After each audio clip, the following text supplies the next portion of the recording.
अजित पवार यांच्या विमान दुर्घटनेप्रकरणी राजकारण पुन्हा एकदा तापलं आहे।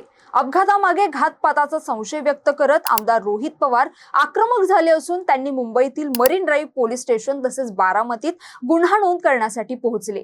डीजीसीए आणि संबंधित कंपनीवर कारवाईची मागणी, मुख्यमंत्री कार्यालयाचा फोन आणि बारामतीत उसळलेलं आंदोलन या सगळ्या घडामोडींमुळे प्रकरणाला नवं राजकीय वळण मिळालं आहे। पाहुयात याबद्दलची सविस्तर माहिती। नमस्कार, मी जान्हवी जाधव, आपण पाहत आहात टाइम महाराष्ट्र। राज्याचे दिवंगत उपमुख्यमंत्री अजित पवार यांच्या विमान दुर्घटनेबाबत नवे राजकीय पडसाद उमटताना दिसत आहेत। या अपघातामागे घातपाताचा संशय असल्याचा आरोप करत सातत्याने चौकशीची मागणी करणारे आमदार रोहित पवार पुन्हा एकदा चर्चेत आले आहेत। या प्रकरणी त्यांनी थेट तक्रार नोंदवण्यासाठी पावले उचलली असून त्यानंतर घडलेल्या घडामोडींमुळे राजकीय वर्तुळात चर्चा रंगली आहे। बुधवारी रोहित पवार हे अजित पवार विमान अपघाताप्रकरणी नागरी उड्डाण महासंचालनालय म्हणजेच डीजीसीए विरोधात तक्रार दाखल करण्यासाठी मरीन ड्राईव्ह पोलीस स्टेशन येथे गेले होते। मात्र पोलिसांनी त्यांची एफआयआर नोंदवून घेण्यास नकार दिल्याची माहिती समोर आली। यावेळी रोहित पवार आणि संबंधित पोलीस अधिकाऱ्यांमध्ये वाद झाल्याचंही पाहायला मिळालं। या संपूर्ण घटनेनंतर मुख्यमंत्री कार्यालयातून रोहित पवार यांना फोन करण्यात आल्याची माहिती समोर आली आहे। त्यामुळे राजकीय चर्चांना अधिकच उधाण आलंय। मात्र हा फोन वेगळ्या कारणासाठी करण्यात आल्याचं समजतंय। अजित पवार यांच्या विमान दुर्घटनेमागील कारणांचा सखोल तपास व्हावा अशी मागणी रोहित पवार सातत्याने करत आहेत। या प्रकरणी अधिकृत चौकशीची मागणी, एफआयआर आणि त्यानंतर झालेला फोन कॉल या सर्व घडामोडींमुळे राज्याचं राजकारण पुन्हा एकदा तापलं आहे। आता अजित पवार यांच्या विमान दुर्घटनेबाबत सखोल चौकशीची मागणी अधिक तीव्र झाली आहे। या प्रकरणात VSR कंपनीसह संबंधित अधिकाऱ्यांवर कठोर कारवाई व्हावी अशी मागणी आमदार रोहित पवार सातत्याने करत आहेत। राष्ट्रवादी काँग्रेस अजित पवार पक्षातील आमदार अमोल मिटकरी यांनी देखील अपघातासंदर्भात प्रश्न उपस्थित केलेत। पाहुयात अमोल मिटकरी काय म्हणालेत ते। म्हणजे हे जे काही जरतरचे प्रश्न आहेत ना, नेमकी ती पिंकी माळी, त्याच्यानंतर विदीप जाधव, त्याच्यानंतर शांभवी पाठक, सुमित कपूरच्या पत्नीची पण एक पोस्ट आहे, हे माझे पती जिवंत आहेत म्हणून, असं पण एक तिचं पोस्ट आम्ही वाचली। म्हणजे सुमित कपूर जर जिवंत असेल तर मग विमान चालवत कोण होतं? आणि ज्याला वाटते हा अपघात आहे, घातपात नाही, तर त्यांनी आम्हाला सांगावं, तुमच्याकडे काही पुरावे असतील तसे द्यावे, आम्ही म्हणू की बाबा हा अपघात आहे। असा कसा अपघात की त्या एअर स्ट्रिपवर ते फ्लाईट जात नाही, फ्लाईट अशी क्रॉस होते, बरं झालं तो सीसीटीव्ही भेटला, आणि माळरानावर कोसळण्यापूर्वी स्फोट होतो। इतकं मोठं डिझेलचे टँक त्यात भरून ठेवले होते का? त्याच्यामुळे हे जरतरचे प्रश्न महाराष्ट्राला अनुत्तरित राहू नये। जसं सुभाषचंद्र बोसांचा विमान अपघात अजूनही मृत्यूचं गूढ त्यांच्या कायम आहे, लाल बहादूर शास्त्रींचं गूढ कायम आहे, गोपीनाथराव मुंडे साहेबांच्या शेवटच्या क्षणाचं गूढ कायम आहे, विनायकराव मेटे साहेबांच्या गाडीचा अपघात कसा झाला त्याच्यावर 2-4 दिवस चर्चा झाली, तो पण विषय बंद पडला।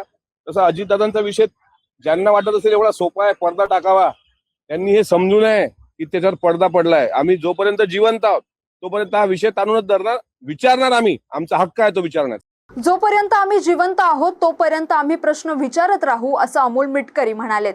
काल आमदार रोहित पवारांनी मरीन ड्राईव्ह पोलीस स्टेशन येथे लेखी निवेदन देत गुन्हा नोंदवण्याची मागणी केली होती। तर प्रकरणाचा तपास करून योग्य ती कारवाई करू असं आश्वासन मुंबई पोलिसांनी रोहित पवारांना दिलेलं।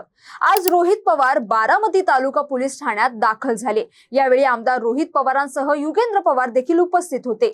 दरम्यान अजित पवार यांचे दुसरे पुतणे युगेंद्र पवार हे देखील आता रोहित पवारांप्रमाणेच आक्रमक झाल्याचं दिसून येत आहे। युगेंद्र पवार यांनी देखील अजित पवार यांच्या अपघाती निधनानंतर VSR वरती आक्रमक भूमिका घेतली आहे। रोहित पवार आणि युगेंद्र पवार वकिलांची फौज घेऊनच बारामती पोलीस ठाण्यात दाखल झाले।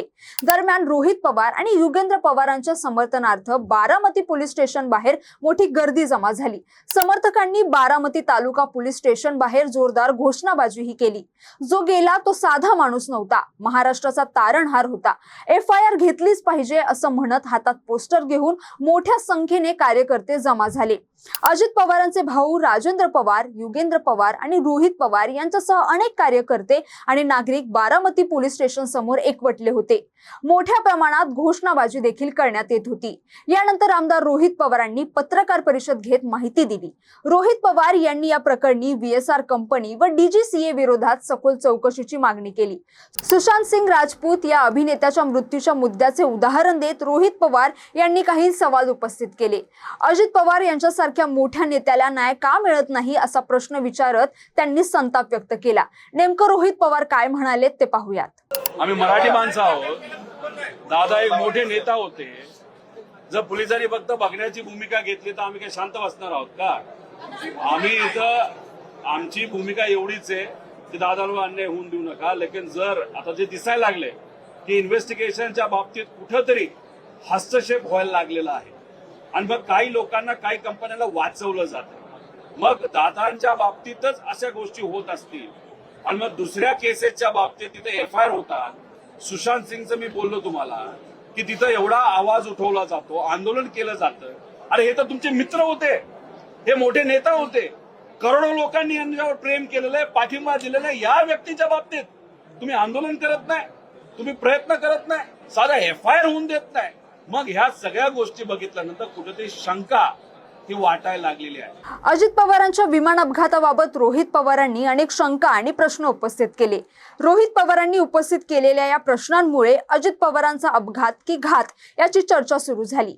आता या प्रकरणी पोलीस VSR कंपनीचे संचालक आणि DGCAच्या अधिकाऱ्यांविरोधात कारवाई करण्यात येईल का, आणि या प्रकरणी कारवाई झाली तर रोहित पवार पुढे काय कारवाई करणार याकडे सर्वांचंच लक्ष लागलंय.